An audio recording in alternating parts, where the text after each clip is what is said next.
श्रीराम समर्थ. जय जय रघुवीर समर्थ. परमपूज्य तात्यासाहेब केतकरांची ही गोष्ट.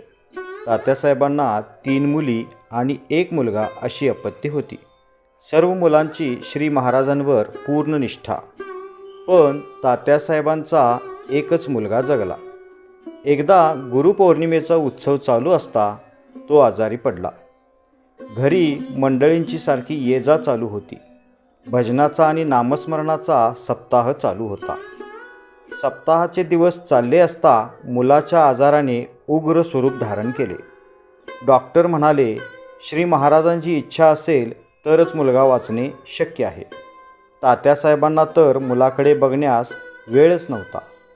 डॉक्टर गेल्यानंतर तात्यासाहेब खोलीत आले आणि म्हणाले, डॉक्टरांच्या बोलण्यावरून जरा कठीणच दिसते आहे, पण घडायचे ते श्री महाराजांच्या इच्छेनेच घडणार आहे.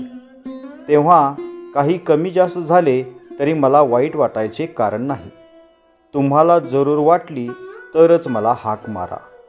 असे सांगून ते शांतपणे पूजा जपाकडे गेले.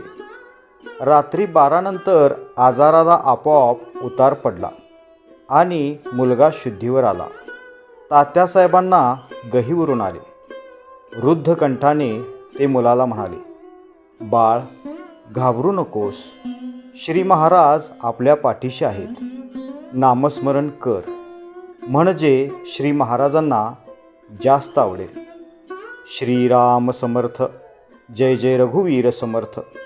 श्री अनंतकोटी ब्रह्मांड नायक राजाधिराज सच्चिदानंद सद्गुरु श्री ब्रह्मचैतन्य महाराज की जय. श्री ब्रह्मानंद महाराज की जय. जय जय रघुवीर समर्थ. श्रीराम समर्थ.